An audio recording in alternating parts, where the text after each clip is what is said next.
here's a couple of things that you can think about whenever you're using or trying to do some reading online. One strategy is to copy and paste whatever online reading you have into Google Docs. That may cause a few formatting issues or something like that, but in general it could be very helpful, and since we're a Google Campus, I wanted to show you a couple of tricks in here. So we've got, this is our chapter 8, Barren Words on Screen, and this is actually one of our assigned readings for today. And what you can do, a couple of things you can do is to come up here to where it says View, and you can see Show Document Outline, so you can click on that. And so now you can go through and see, because this is a fairly extensive article, but let's say, oh, I want to know more about multitasking. So now you can go here, and what this does is it automatically highlights any sort of headings or any breaks in the key terms and things like that. So it gives you a good little shortcut here for navigation purposes. Another thing that I'm going to show you is a highlighting tool.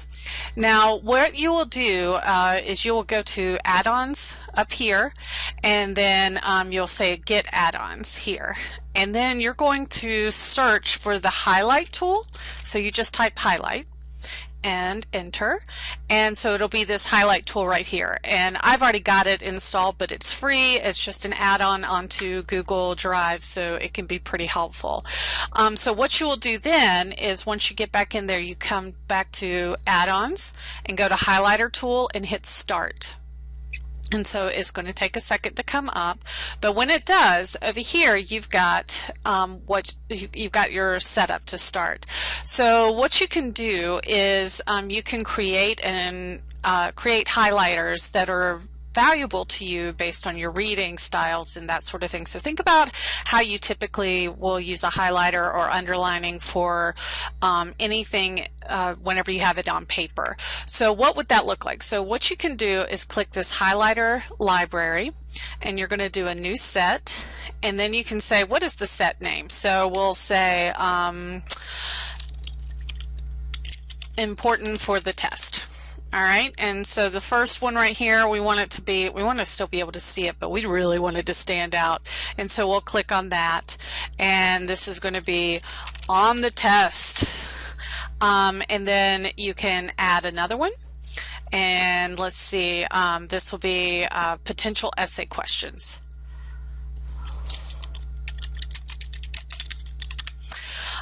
You can also do another new set and say this is for a research paper. And this first set right here is going to be, something that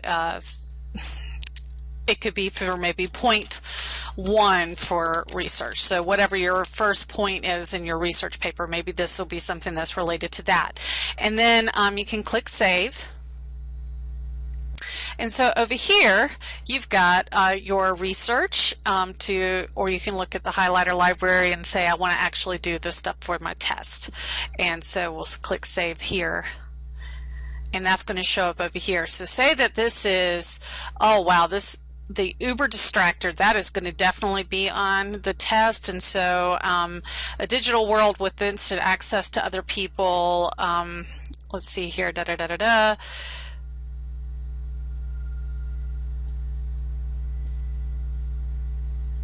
So we've got this information here. It's going to be on the test. So we highlight that and click it, and then as we're reading, we're able to highlight things as we go. Another thing that you can do, that you say, okay, you know what, this is going to be something that's important for me to know right here. I don't know what that's going to say, but you can come over here and click this plus button, and you can write in a comment here. This is important. And so now you've got these comments throughout that will show up on the side here so that you can automatically see it whenever you get to things. So I hope these strategies may be helpful to increase the flexibility with using those online readings.